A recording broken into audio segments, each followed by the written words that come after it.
Welcome back to the things we know.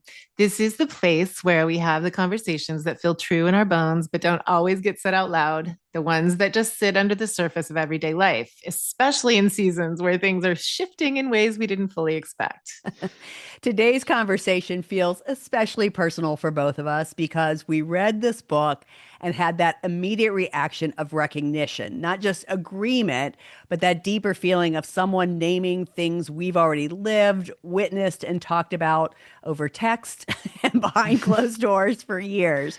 And there's such a relief in that. There's also kind of an energy that comes from hearing it said clearly, and this is important, without trying to soften it. Yeah, I think what I'm really looking forward to in this conversation is that it doesn't. This book and this writer who's here as our guest doesn't try to turn midlife into a tidy transformational story. You know, it holds complexity. There's loss. There's humor. There's identity shifts. There's questions about everything: relationships, bodies, purpose, and what comes next. So I love this, and I look forward to an honest conversation about what feels grounding instead of overwhelming. Yay. So I am really excited to introduce our guest today, Angela Burk. Angela is the author of Real Girl's Guide to Midlife. And what she brings to this conversation is something that feels both deeply personal and definitely widely relatable. She is an award-winning marketing strategist, a mother of three, a bonus mom to four, and someone who has lived through many of the transitions that she writes about. Her work focuses on what actually happens in midlife, not the polished version, but the real experience of navigating changes in marriage, career, identity, family dynamics, and the relationship we have with our own bodies and sense of self. She splits her time between California and Australia with her partner, which she speaks to the kind of life she's chosen to build, the one that isn't confined to expectations or timelines that may have once defined her. What stood out to both of us reading this book is the tone. There is no attempt to rush people towards a solution or to reframe everything as positive. Instead, there's honesty, a lot of humor, and a kind of clarity that trusts women to sit with the truth of their own experience and find their way forward from there. Angela, we are so glad to have you here today with us. Well, I am so glad to be Welcome. here. And wow, I just need you to introduce me every day. Can I just wake up? I'm sure you hear that a lot. I've listened to many of your podcasts. Wow, is all I could say. And I'm humbled to be here and really grateful. Oh, you're welcome. Yeah, I mean, we do often ask, like, how did that feel? I mean, yeah, we're happy to record that for you, and you on a Yeah. voice memo, and you can just read I'd it love for it. you. Send me that. That's my new affirmation every morning. Like I just need to listen to that and remember that everything is good. I'm good. So thank That's you. Oh, what Yeah. one of my favorite things we do is we get to just celebrate and lift up women. Thank you. So let's just start with like what prompted you to write this book? Yeah. It's a really good question. And in fact, it was an idea that I had 20 years ago. So the book that I had the idea for was going to be called The Real Girl's Guide to Over 35. Because mhm. what was happening for me at that time was I was just at a crossroads. I was at a crossroads in my career. I had two of my three boys at that point and kind of, just trying to find my footing on what it meant to be a mother. I was in a relationship, a marriage that I was pretty sure was probably not going to go the distance. I Mm. noticed my appearance starting to change, nothing tragic, but just things started to shift. And unbeknownst to me at that time, even my cycles were changing subtly, but I had no language for what was actually happening to me. And I was looking around and everybody just seemed to have everything together. Everybody was coming, whether it was my girlfriends or parent or moms at school or at work. Everybody was just showing up shiny and perfect. And I thought, I must be the one who doesn't know how to do this. And so Mm. I started writing ideas and questions and thoughts. And I knew that I wanted a structure to sort of be honest about the things I was struggling with, surface stories from other women who either are living it or live through it, and then get expert opinions. And that folder, I put it in a red folder, like an actual red folder. It promptly got buried, Mm. both literally and figuratively. And what happened was 20 years later, at the end of 2024, I found the folder and I opened it and I was like, well, look at that. Still struggling, still a lot of questions, still a whole new set of things. And why can't I write this book? Mm. Oh, Mm. I love that. Yeah. Yeah. Yeah. So the things that were in the folder from 35, were they still relevant? And then you just added? Yeah, well, some of them were very relevant. Some of them were things that I actually had to live through. If I'm honest with Mm, you, it would have been harder for me to write about them back then because I didn't live through them. So interesting. it just reminded me like, hey, even on your hardest days, look what you got through. So that was a little bit, you know, affirming. And then, a lot of the themes were the same, but the content was different because, you fast forward 20 years and some of the subtleties of cycle changes 20 years ago were very different now. My reality is very different. But there were absolutely some common themes. And a lot of those themes were also things that as I wrote the book, were affirmed in so many women's stories, Yeah. and so it all kind of came together. But yeah, the red folder, it was just I was cleaning off a little tiny pile on my desk and I found it and I was That's like, amazing. here we go.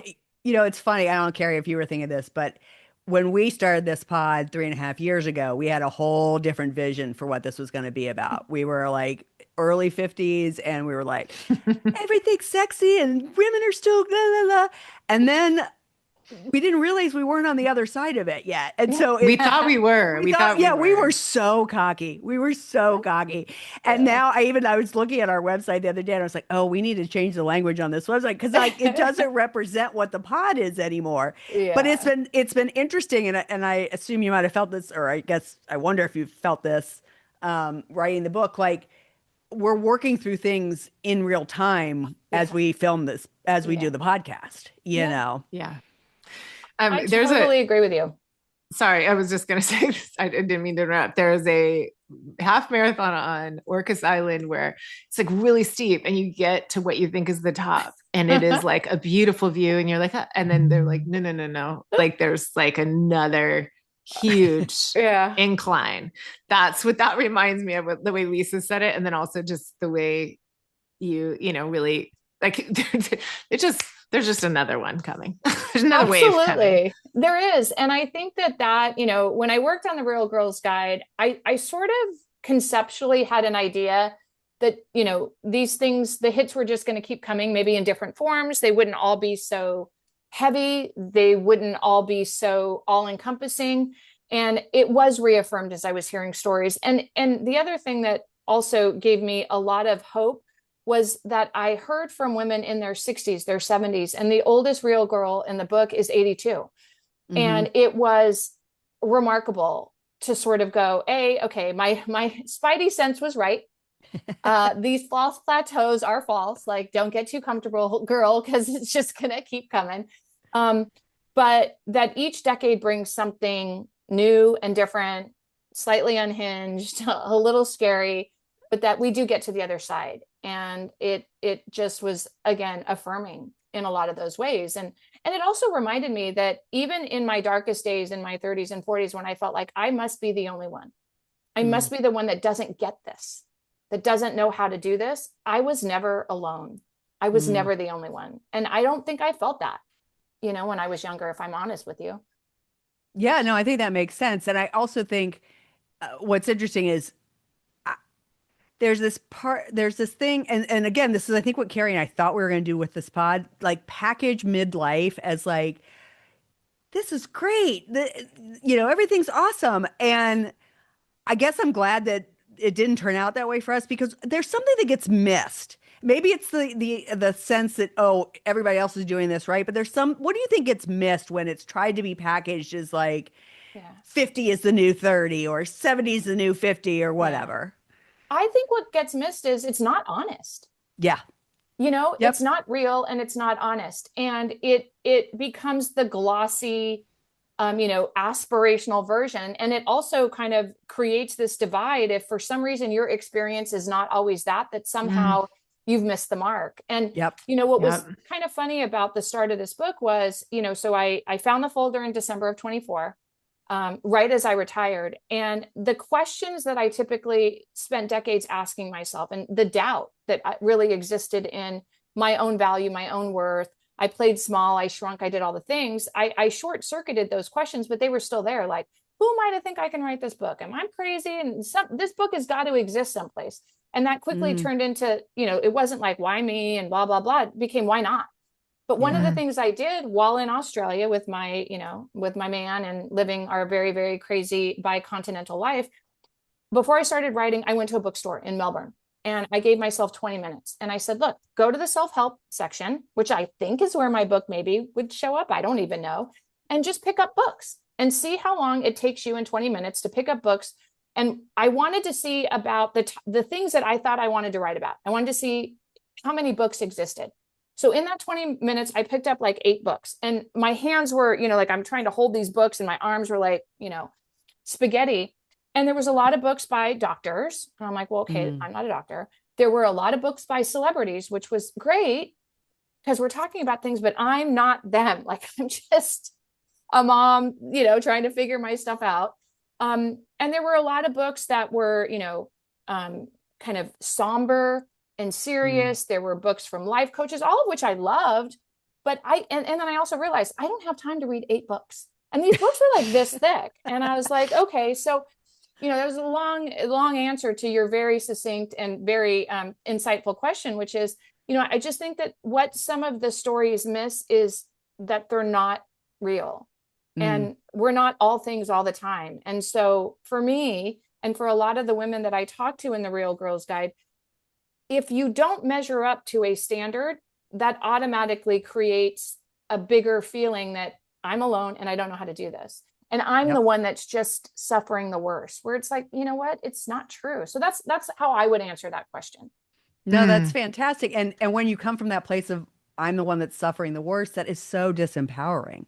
Oh, I think yeah. that's one of the things I love so much about the book, other than it just being hysterical, was it felt very empowering to know that, like Kari and I, our friends, we all have these conversations all the time. But to read a stranger's take on this, I was like, Yeah. wow, like we're all in this together. We had Lisa's friend on for an episode called Cougar Puberty. And while it was funny, she did have some really outlying severe symptoms of menopause. But like something you're saying is kind of reminding me of like where she was being met by the medical community was, like not helpful. Like, do you think that's gotten better, or do you think there's still a lot of pressure out there to handle this well? Yeah. And like, do it a certain way? Maybe I'm the, eternal optimist, but I do think things are getting better. And I hear that from my girlfriends. I hear it from a lot of the women that I spoke to for Real Girls Guide and a lot of the experts, right? And I think what's gotten better is that we are no longer sitting back and like taking the answers as they come. I can give you a really good example. So as I'm writing the book, right? So I'm actively writing the book in July of 25. I've been in menopause for 8 years, 7 years officially, but a whole new wave of symptoms start to hit me that summer. My libido starts to tank. My bladder is out of control. Like I can't tell you what was happening with my bladder. And I'm like, what is happening? So, and I'm writing the book, right? And I'm talking to experts and I'm learning so much about hormone therapy and all the things. So I go to my OB, same OB that I've had for 30 years. And I sit with her. She knows everything about me, right? She's delivered my kids. She knows everything. So I sit down, it was my annual appointment, and I start to tell her I have this new wave of symptoms. And she's like, and she starts to do the sympathetic nod. Like, it sucks, right? And I was like, well, what? Like, that's all you're going to tell me? Right. And then I'm telling her about the libido, and she says, I think you and your partner need to go on more dates. And she knows my man lives in Australia. And I'm like, wait a second, now you're putting this on me. Like I'm not going on dates enough. And you physically know I can't go on dates with this dude as often as I'd like to. So that's her answer. So in that moment, and it was just serendipitous. Like the day before I went to this appointment, I interviewed an expert for the Real Girls Guide, who basically the last thing I asked her was, what do you tell women who are just kind of not getting answers or just not even being heard? And basically what she said is sometimes you got to fire your doctor and find a new doctor. And in that moment, I sat there. It was like an out of body experience. And I'm like, wow, love you, but I'm out. And I found a new doctor and got put on some low dose hormones and things have changed. Isn't that crazy? Yeah. The confidence and the courage to do that, I would have been like, oh, okay. Yeah, I Well, guess that's you're the I've had right. to problem, fire right? a couple. Yeah. I mean, I don't think this cannot be said enough. I mean, we could say this in every episode. The amount of times you need to really advocate for yourself. You know, I think doctors, you know, they only have 15 minutes with us, all the Yeah. la la la, all the cliches. But the reality of it is you have to put aside, oh, they know everything and advocate for it because ultimately you know your body the best. That's You, Yeah. yeah. crazy making to me And that also that happened to just you. assuming that because the doctor's female that they're going to be Right.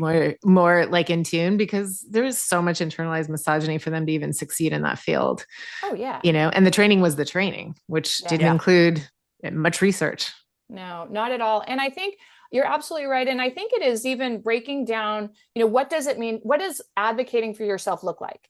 It Yeah. could look like stopping and going, wait a second, there are some things that are shifting with me. I'm new symptoms are coming up. I'm noticing changes in my emotional state, my mental state, my physical state, my body, my sight, whatever it is. Like you almost have to stop and go, okay, I need to just be present and figure out what's happening. Name the thing that I'm feeling. Then it's like, okay, now I got to go talk to somebody about it. That's advocating. And then you Yep. have to, then it might be doing a little research. And then it might be, wait a second, I'm not getting any help from the first one. So advocating for myself might be, hey, I might need to talk to somebody else. That also could look like, I'm going to talk to my girlfriends. This stuff's not fun. It's embarrassing to talk about, but chances are if I'm dealing with it, somebody else that I know is. Yep. So advocating looks like all these little things. And, when you start doing all these little things, your mind shifts, your action shift, you're having different conversations. And all of a sudden you're like, wait a second, this is what advocating for myself looks like. It just means I have to put a voice to the things that are happening to me and not take no for an answer if I'm not happy with what's happening, right? Yeah, I Totally. like that. And what I really loved about what you just said is recognizing how you already do advocate for yourselves. Because I Yeah. realize that even me saying that, people might think, oh, crap, well, now I don't want to go to the doctor because what if I have to advocate for myself? So really recognizing how you've Yeah. already done it and You've how already it done looks Yeah. different in so many different Oh, yeah. ways, We're then gives already you the doing it. confidence to have the voice in the office if need be. Totally Absolutely. true. Yeah. Um, I, um, we have so many areas we want to get into, and I want to get there. But because you have three boys and I have three boys, I'm just curious because, like, I think when COVID hit, my youngest was still in middle school, and my other two were in high school, and um, I think that was kind of like what I thought was the only wave was the first wave of all those Yeah. things going on, like all the shifts, the identity, like not just Yeah. the physical. Yeah. And my 14-year-old or 13-year-old son was like, I just feel like I'm emotional all the time and I feel like angry and then this. And I was like, oh, yeah. I mean, I get it because like teenage I'm right there boys with and you. middle-aged women are really that way. And at the time, my husband like was quarantining from us because he works in a hospital. Yeah. And then my son's like, that's all we have in this house is teenage boys and a middle-aged woman. Like, what are we going to do? So I'm wondering what that was like for you to be going through that with all these boys. It was really hard. And I think what made it so hard, there's a couple things. What made it slightly easier is that I had actually, what I thought, kind of lived through the worst of my sort of, perimenopausal, menopausal hormonal shifts. Unbeknownst to me at that time, there were more to come. Like, so again, that like false plateau, nobody told me. I really thought like you stopped your period, you turned in your card, all is good. It's not. And this many years later, 8 years later, it's still not. So Nope. good luck. You're welcome. But it was really tough, right? And so it was tough for me leading up to that because so much in my personal life had changed. I divorced. I was in a super crazy, high stress, high pressure job. I was trying to adapt to a new role as being a single mom. I was all the hormonal shifts of being what I didn't realize was so close to menopause. Like I was in my mid 40s, I was so close and I wasn't showing up great for my kids. And then I like got through that and I kind of felt like, okay, now everybody likes each other and maybe I'll be a better, I'll be a more sane mom. And then COVID hits and it was just, it brought a new round of just confusion for me, confusion for them. And then that was also about the time, like I meet my man and we're building this relationship. And then you throw COVID in, we already live in two continents. That was just crazy. And I just remember like one of my favorite COVID stories with the boys was they were just like, and we had fires here, I should also add, during one period of summer during COVID, and we couldn't go outside. So there was like ash and, it's just crazy. And so the boys, they are bouncing off the walls. And two of my boys were like, Mom, we want to go box.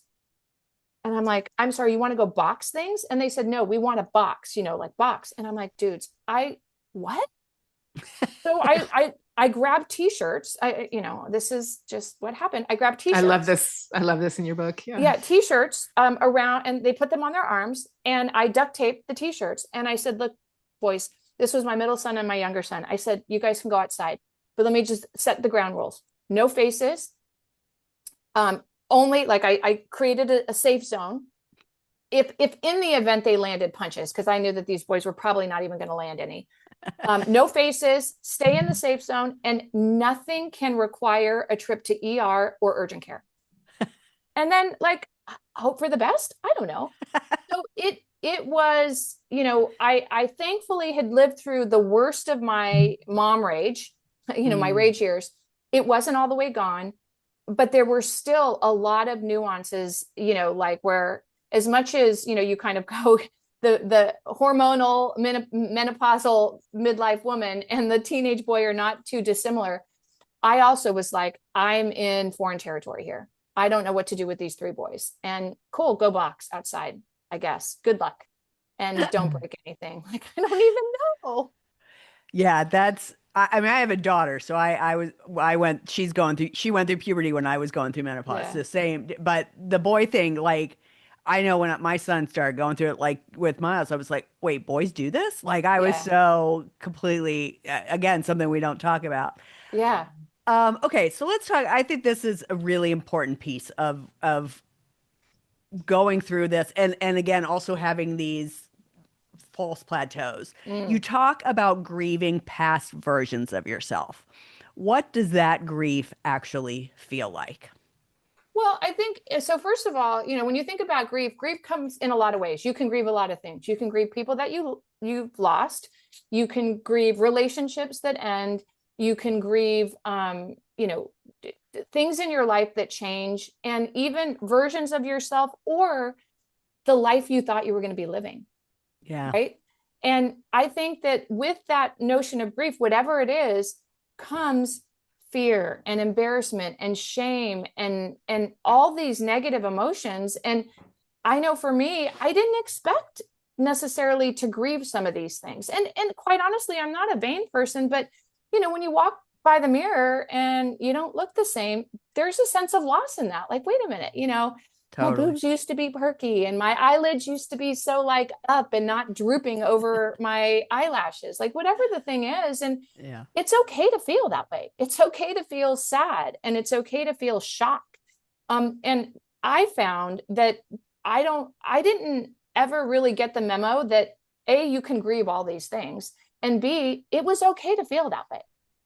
Because, None of us did. you That's know, why it's so important. That's why I'm so glad you speak to this. Yeah, Yeah. because I would sit in the embarrassment and the shame and the guilt and all these very heavy negative emotions, which look, I recognize, and a lot of the women that I talk to for Real Girls Guide, as they process grief of all sorts, these are common feelings, and we don't want to pretend that they're not there, and we have to acknowledge them, and it wasn't Mhm. until I stopped and went, okay, how am I feeling? It's okay to put a label to the thing I'm feeling.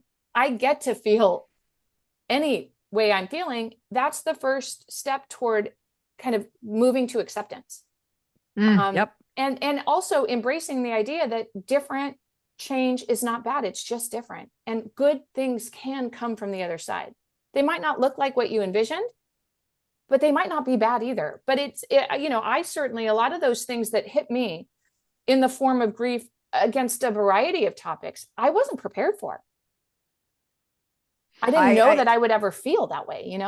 Yeah, and Yeah. I think you just that's to me the a mic drop moment. Getting through it so that you can get on the other side of it and Hmm. see, because without having the feelings, you're not even going to fully be able to step into the things that No. could be really amazing. I mean, you have like a really cool life right now, you know, I'm very lucky. Yeah. right? Yeah. But without having had the feelings about it, which, like, as you said, leads to the acceptance, would you even be where you are now? I don't think You I know? would. Yeah. Right.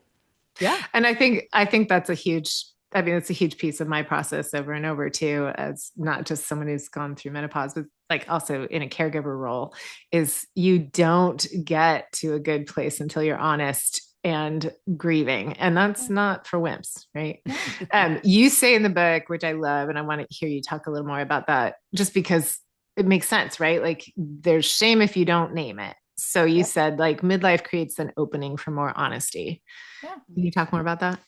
Well, I think it does. And there is shame if you don't name it, and it paralyzes. It could be paralyzing, Yeah. right? And stopping, quieting the noise, right? And that's, I think midlife affords us that. Not to say that our lives are just like cool and easy breezy street, because they're not, but it affords us a little bit more space. It affords us just a little bit more room when the noise quiets, whether that's the metaphorical noise in our own head, whether it's the noise of a house or whatever.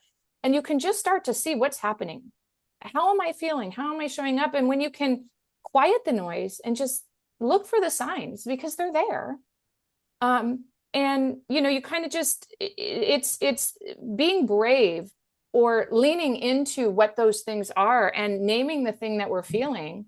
That is so powerful. And I think if I look back to my 30s and 40s, whether it was a story I told myself or actually what was happening, I just didn't feel like I even had the space to do that.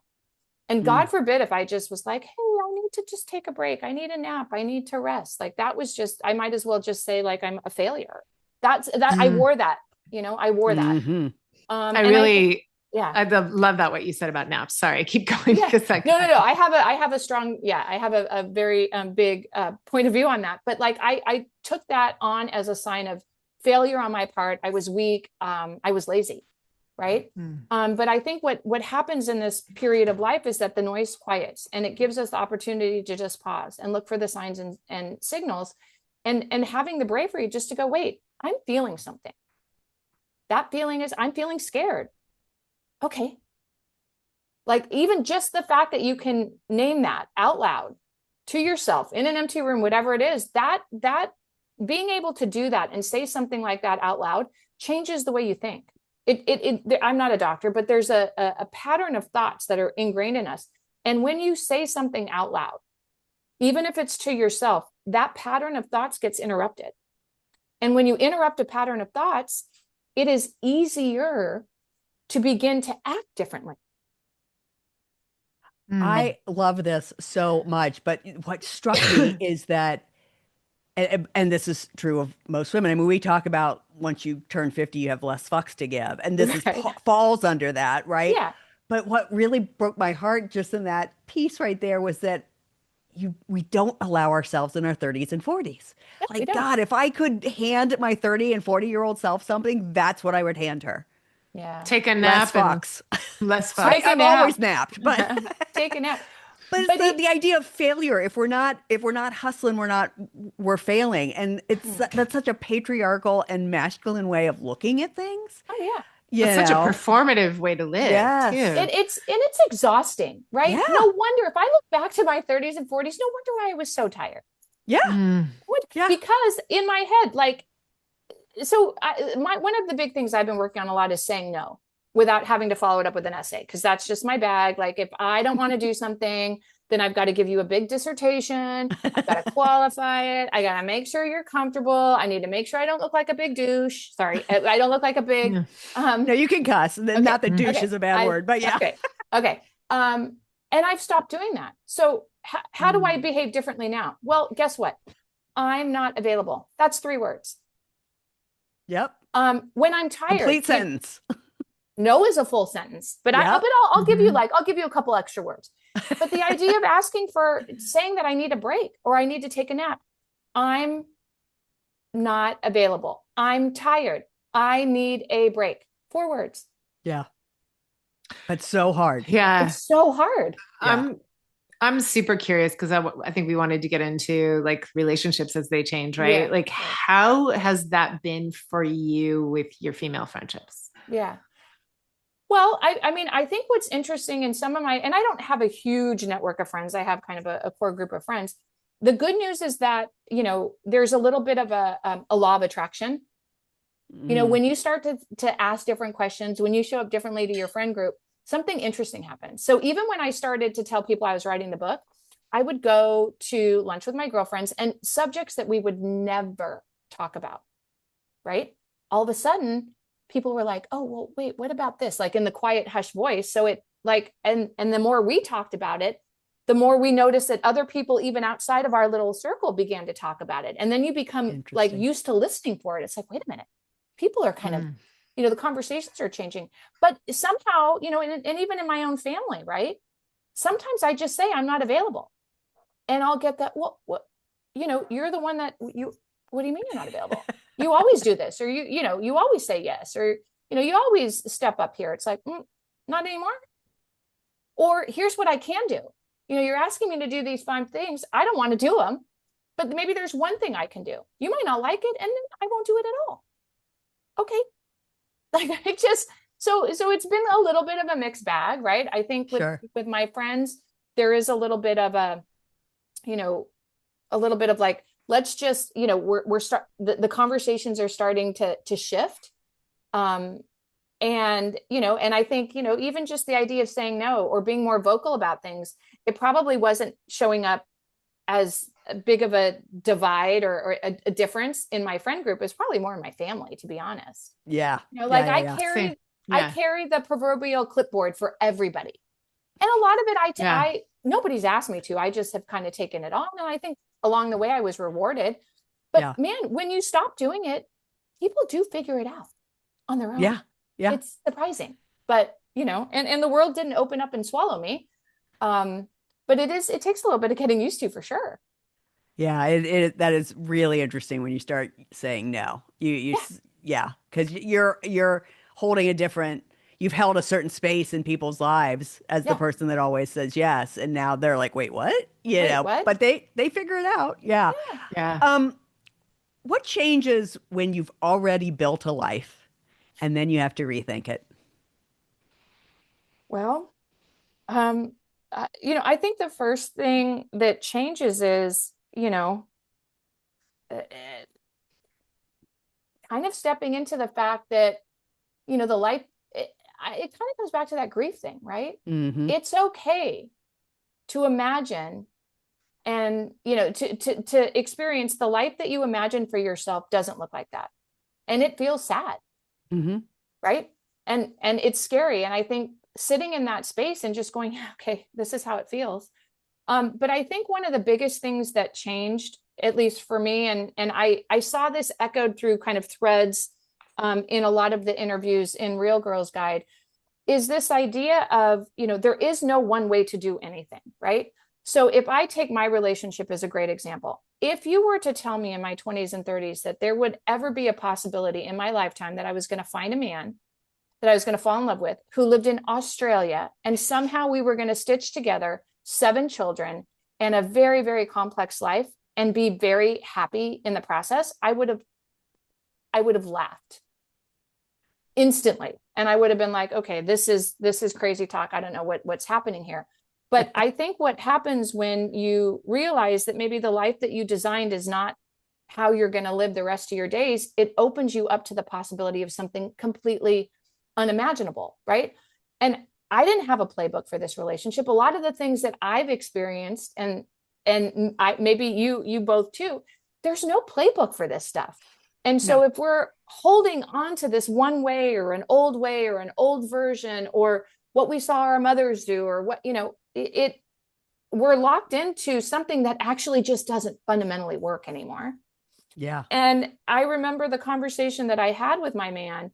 We had met, we sort of connected, and then a couple months in, he's like, "Hey, I really like you, but I don't know how we're going to do this." And unlike any way I ever lived any part of my life, I uttered these words to him: "I don't think we need to have all the answers. Let's just see where it goes."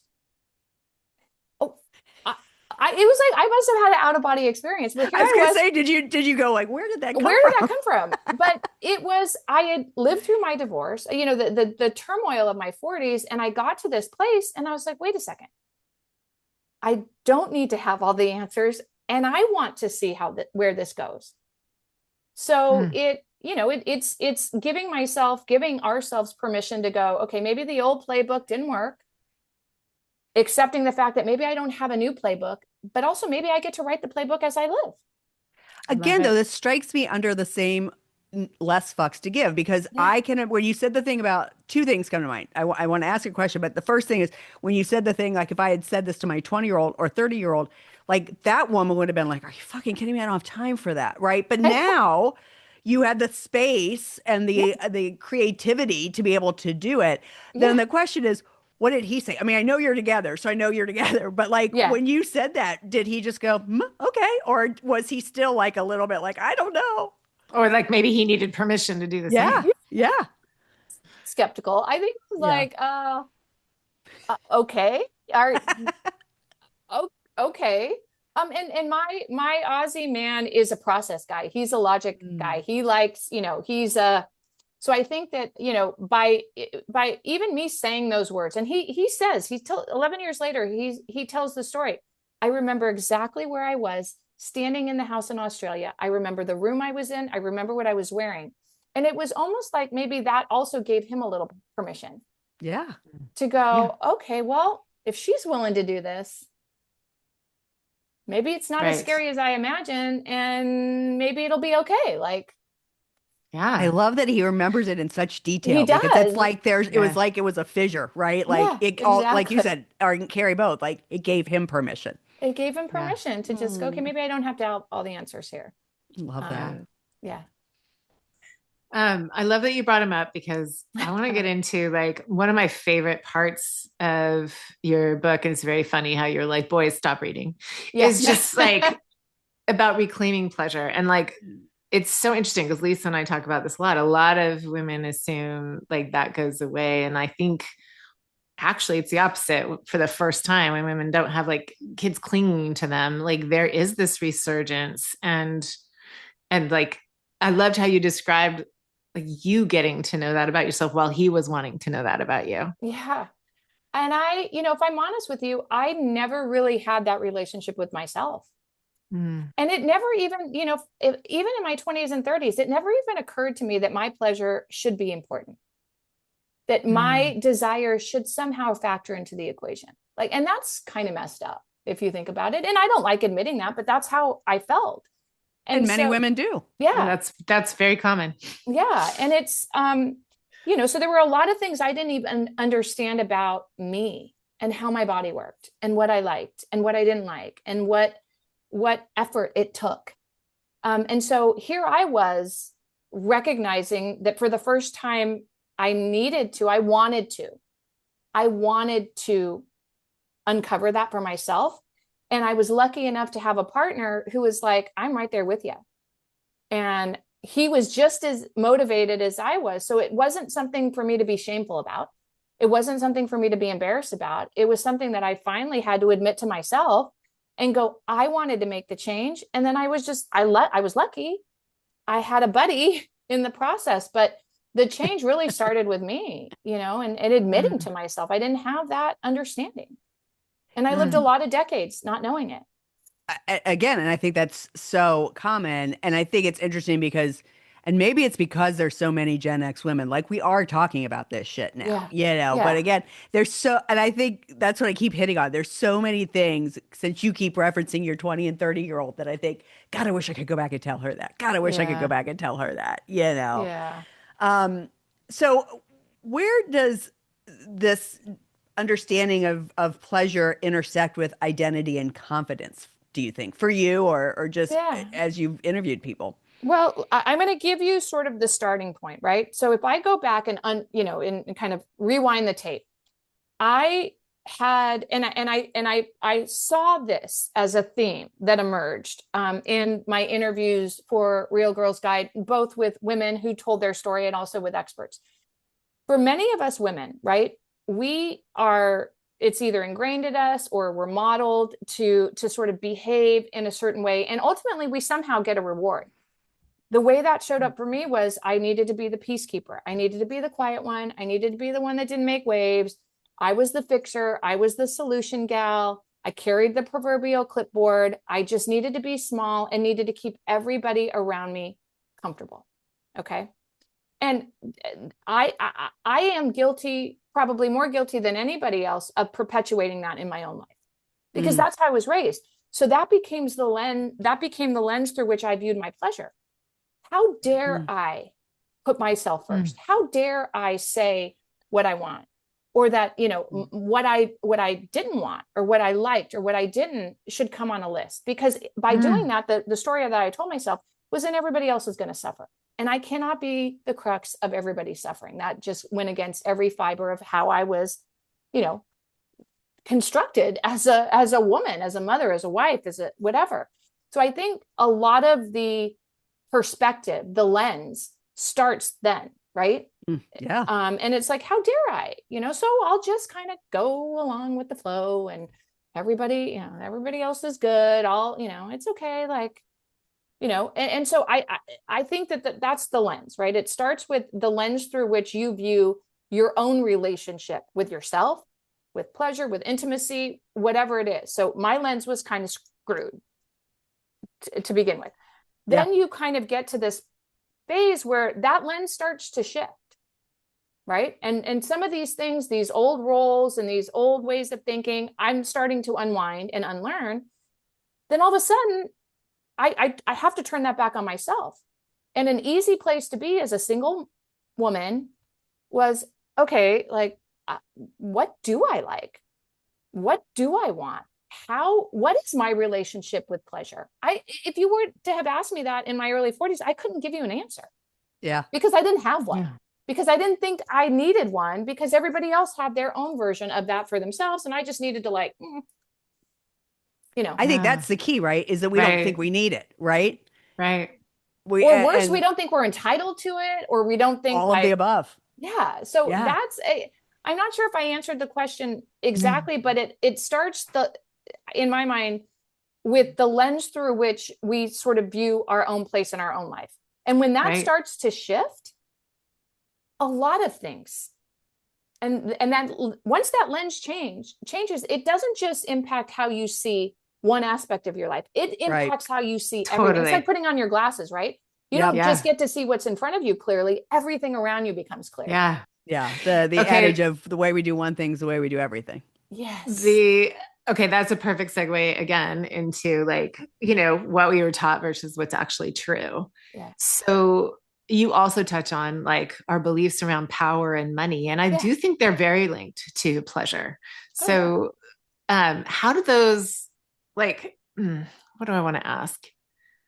Like, how did that story shift for you? Like, what did you learn there? I think a lot of it, there's a couple things that I learned there. Again, if you take it from the aspect of the first lens first, right?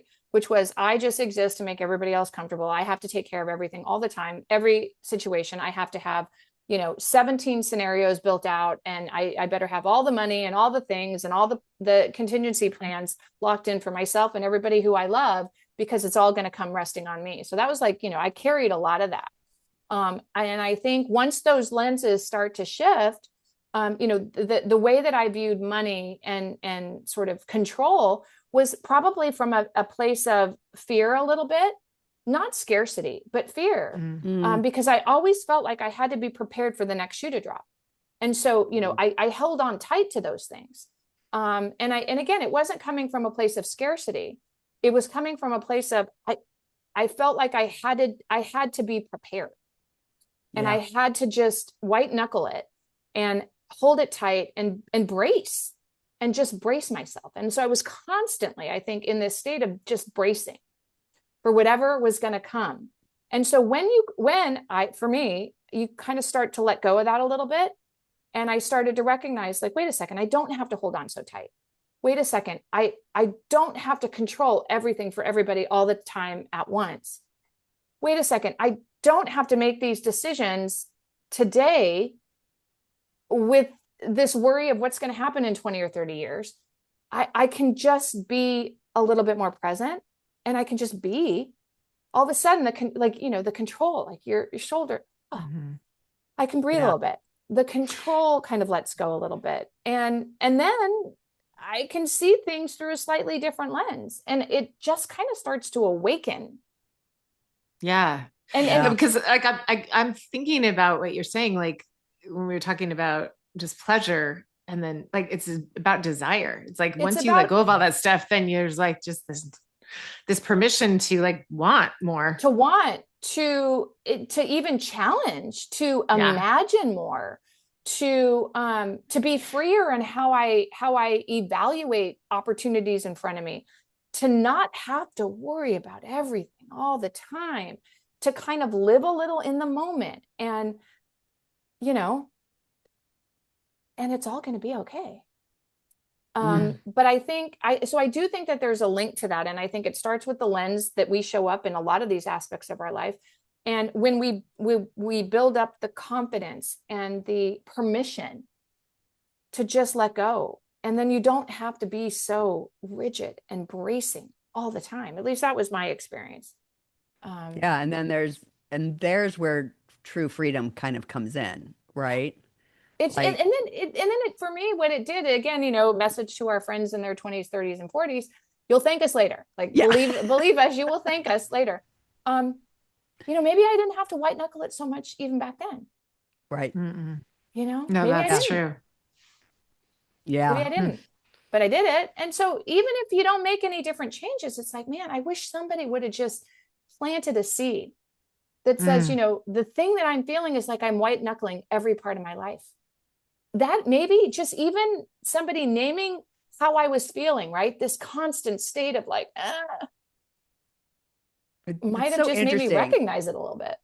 Because I know that was a story my mom carried, right? Like, oh, I have to be financially prepared for whatever happens, And then she passed away and had like $500,000 that she hadn't spent, and it's just like, I think that's such an interesting piece. And we do often have younger women listening. Like, this feels like an episode that needs to be shared with your daughters and your nieces, because like we're already doing this stuff, but like, God, what we would love for you to know now, so that you can live this. And maybe that's one of the gifts of Gen X women, is that we're talking about this shit in a way that like our parents didn't, right? I only knew my mom's sense of lack and fear, to your point, right? I didn't, and then we take those stories on. Yeah. I do not remember who said this. Might have been We Can Do Hard Things. I'm not sure, but like the difference, like a really good guiding difference for women who come to this realization often is like, if you feel like it's guilt really should just be saved for like not being true to your integrity, like where you could have been a better person. If it's anything else, it's bullshit. Like it's should. It's a like inherited belief that really has no feet. It's like it has just no, like it's just this assumption. And I think that's like, because humans tend to be guided by guilt, and sometimes it can be helpful to correct your moral choices, but most of the time women are feeling guilt because of the things they think they're supposed to do or supposed to want, and how much space they're supposed to take up. And it's really such bullshit. It is such bullshit, and it's so arbitrary. And even just the ability, looking for signs in your own life, right? Are you starting to say yes to things you want to say no to? Are you tired all the time? Are you grumpy? Like, whatever the signs are, pause and just go, wait a second. Why am I doing this thing? What am I feeling?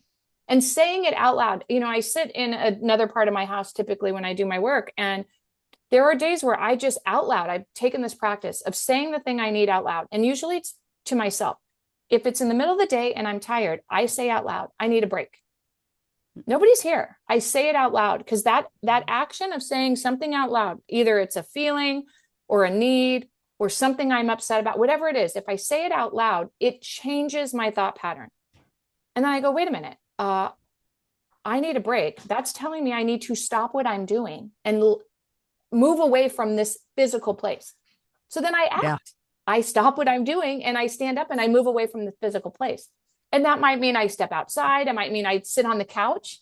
It might mean I go take a nap, but that thought, saying something out loud changes the thought. When you have a thought change that's in a pattern that's totally interrupted. So to your point, Kari, the pattern of, these old beliefs and these old storylines and these replays on these tapes inside, when we can stop those and alter them, that gives us a better chance to change our action. And it's not a big action, right? Even as something as simple as like, okay, one time this week, if somebody asks you to do something and you want to say no, just try saying I'm not available, and say it to yourself first. Thing comes in, you look at it and you go, I'm not doing that. I'm not available. And then just see what happens. I think what's interesting, sorry. No, go ahead. I was just gonna say, I think what's interesting is the fact that you're saying it out loud to yourself. Ultimately, yourself is the one that needs to hear it the most. Yes, first. Right. So that's why I think people think, oh, well, nobody's here. I don't need to say this out loud. But to your point, voice is so important. Hearing your own voice say it. Yeah. Yes. I wanted to point out, and you've kind of explained this already, so I'll make it quick, but the words you chose are so important. I have worked like as a coach and with my kids and with myself on, instead of saying I can't, say I'm choosing not to. I'm choosing to really focus on something else, or I'm unavailable. Like it's a choice. But saying I can't is an apology in a way, or like a poor me kind of thing. I don't know. It's interesting. And when I look at my text streams now that I'm listening to you, there's so much, oh shoot, I can't, sorry. Yeah. There's a lot of that that I see people say. Yeah, no, the language matters, words matter. And there is just something to be said for saying something out loud, even just to yourself.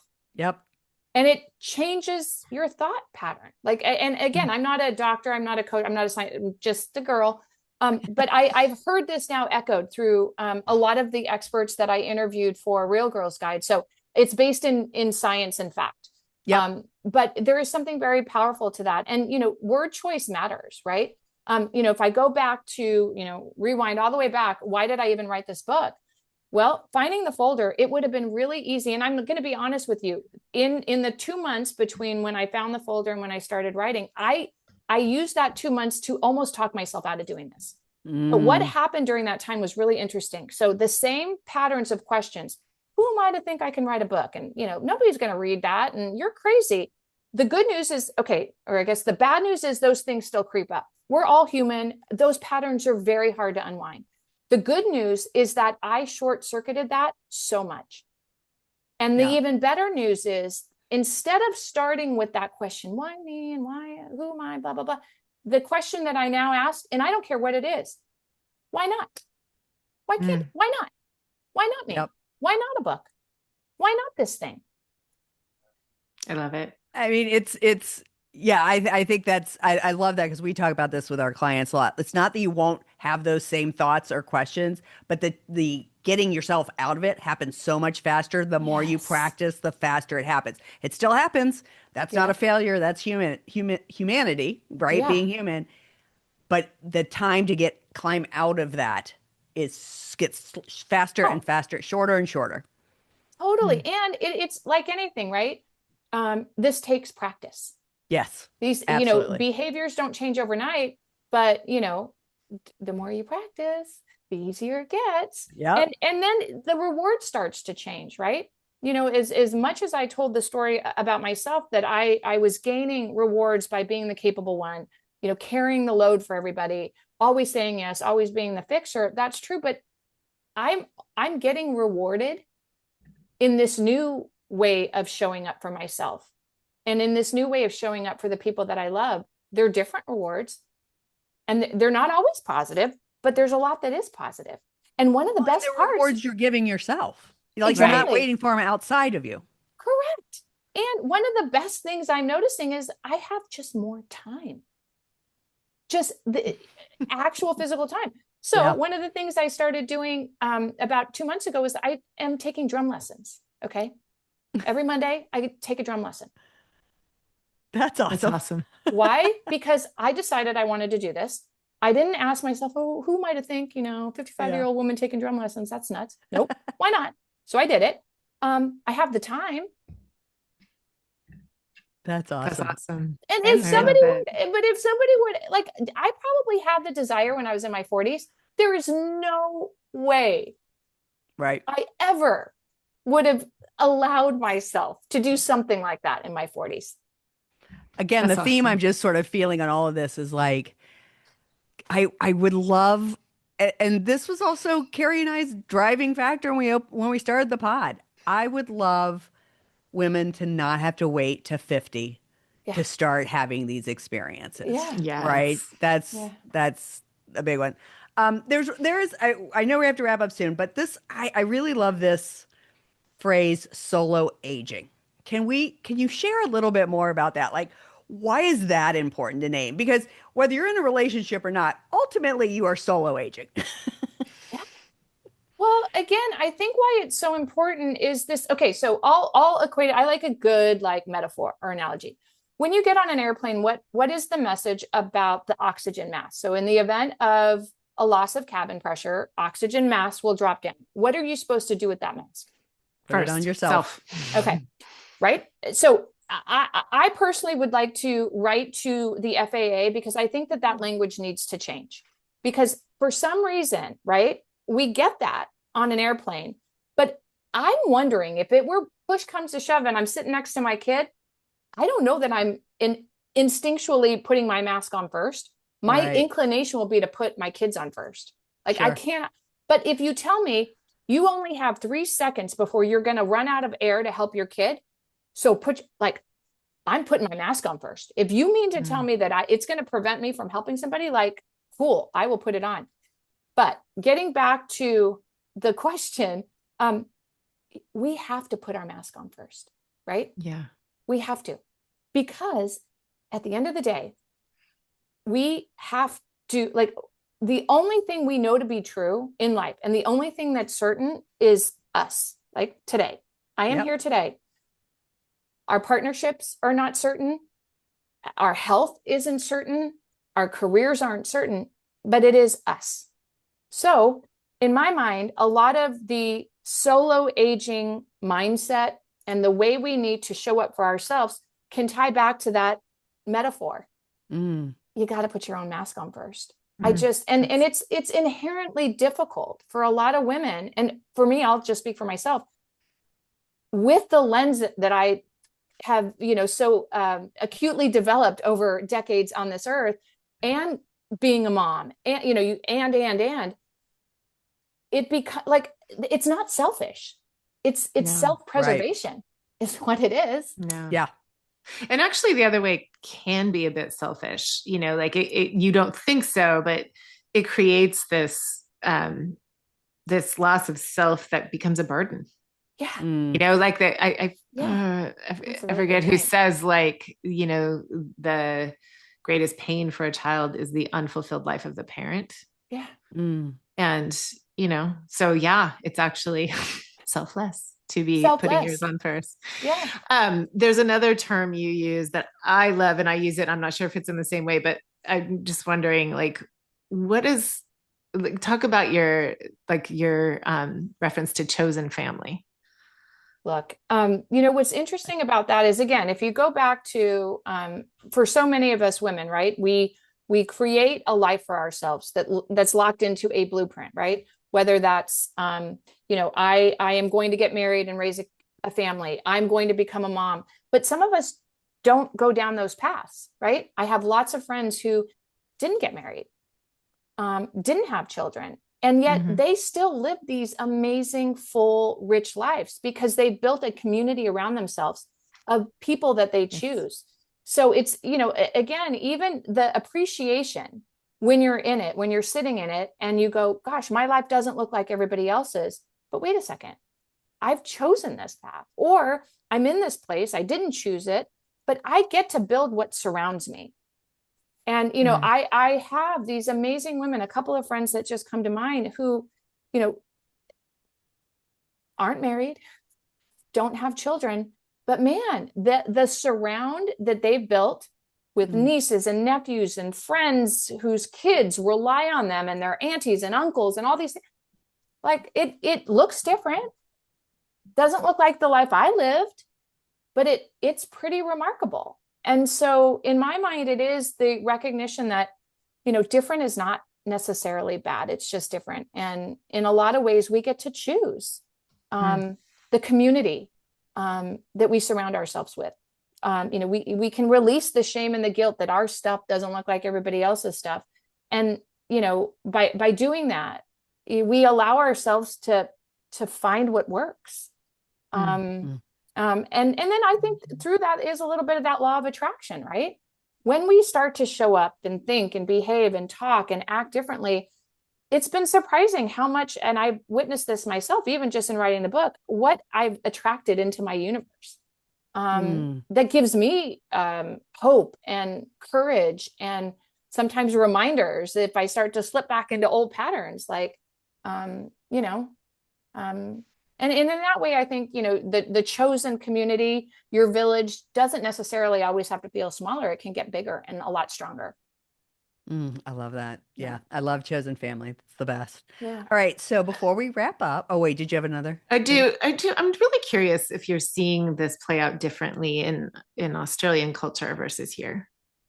That's a good question. That's a really good question. I think it is a little bit different. I think that, I don't know that the same level of conversation is happening as widely as it is here with Australian women about all the things that we're hearing and we're seeing get talked about. I think that, even the community that I have built, with my partner, there's a lot of interest in what I write about, but there's not a lot of conversation about it. And not to say that there isn't any, but I don't think it's at the same level has been my observation. And maybe it is a little cultural. Maybe there's just not a lot of comfort or safety yet in being very open and honest. But like most things I've seen, trends that, and my biggest sample size is with kids, right? Like, the trends that start here, you can kind of almost look at your clock and go, okay, if my boys are doing something, in about 6 to 8 months, the Australian crew is going to start doing the same thing, or, that's interesting. And it's kind of an interest. And I've got 11 years of experience. And again, the lens is through teen life.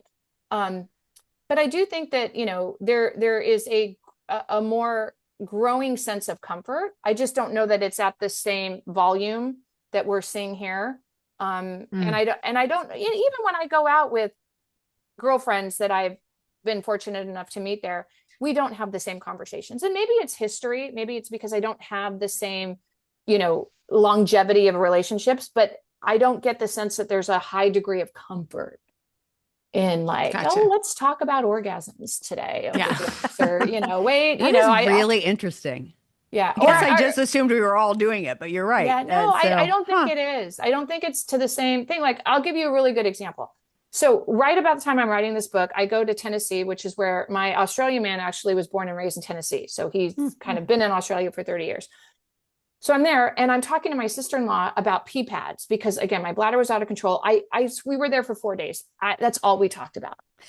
It was like, what kind and why are these not working? And how do you find them? And it just was. So I happened then a couple months later to go to Australia, and I was just chatting with one of my girlfriends there. I was like, oh my gosh, I had the best time with my sister-in-law. This is what we talked about. And she's like, oh, what's a pee pad? And I'm like, told her like, what it is. She's like, oh, that doesn't sound fun. And then like we moved past it, and I was like, oh, well, maybe we just don't share the same like sense of humor about pee pads. I'm not sure. Or maybe she's trying to create distance between herself and that reality which may come. But there just wasn't this like immediate lean in that I noticed. And so, again, sample size of 1, but still, that's a great question. That is really, I would have assumed that like we're all coming to this understanding at the same time. Although I am currently watching Ladies of London and they're all very still buttoned up. So I guess I should remember that. Not everybody's talking about chin hairs and orgasms. Yeah, exactly. Or the great hair migration. I wrote about that in my blog not too long ago. Because man, if it were only chin hairs. Yeah. If it was just only chin hairs. Like what's the actual with the hair? All right. So we asked you this earlier, but we always like to ask our guests. We quote a song almost every week. I shouldn't say almost every week. So what is your power song? Yeah.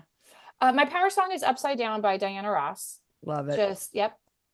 So that's my power song. I do have 2 other ones though. When I'm feeling like the most where I need like the most motivation and a little like badassery, I go to Get Low by, I think it's like Lil Jon. I'm not Yeah. Get Low. And then there is a song that always reminds me of my boys. It's Boys of Summer by Don Oh, Henley. I love that So song. anytime that song comes on, I don't know what it is, but like I look at my boys and I'm just like, God, you are my boys of summer. Like I just want to love you forever. So And sweet. you're gonna not be into me, but I'm always gonna be here for you when you need me. But I love that song. And every time I That's hear such a it, good I'm like, song. instantly. That's a I great just feel song. like I'm right with the world. I love it. My Oh, boys of summer. that brings up a lot of images for me too. Yeah. Me too. I know. We had a couple of summers intentionally of like, we're having a 70s summer. We're not doing camps. Just get on your bikes and drink water from Yeah. the hoses. Yeah. That's it, right? Your boys of summer. Yeah. Yes.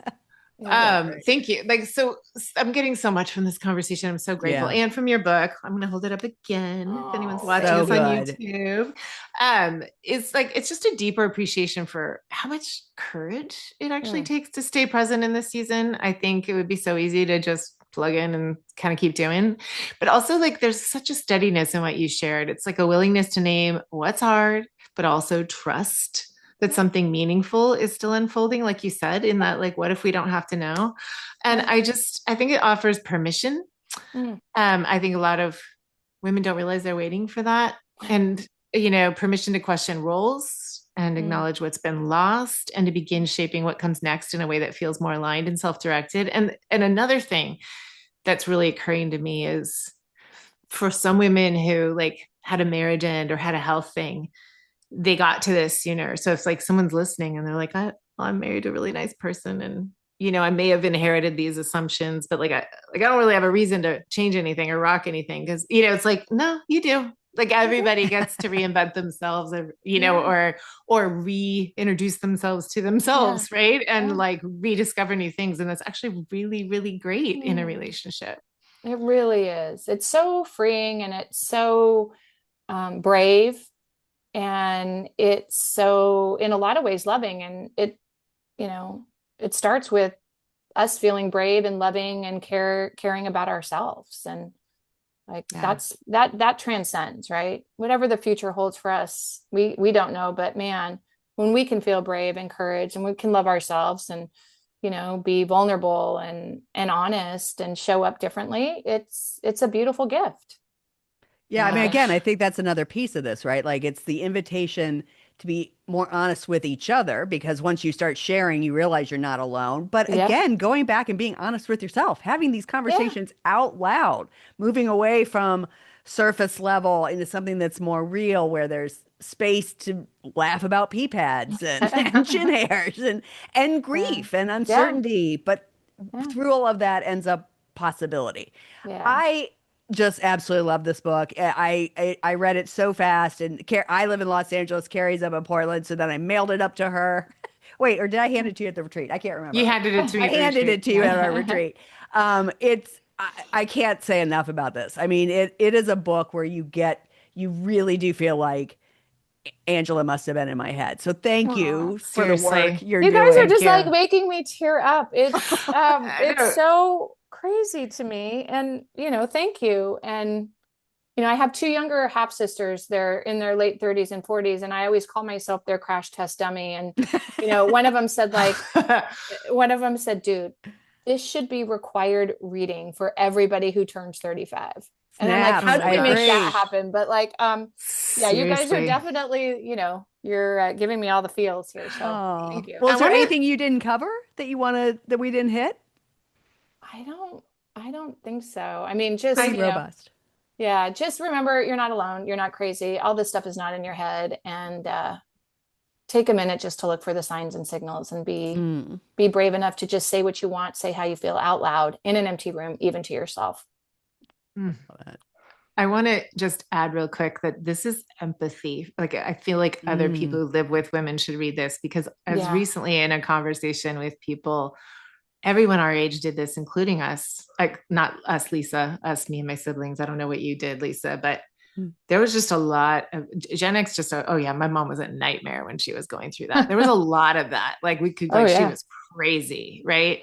And what I love about this is how humanizing it is, and how how it creates empathy and understanding, and like it totally makes sense versus like everyone's a Yeah. saint for living through that with that person.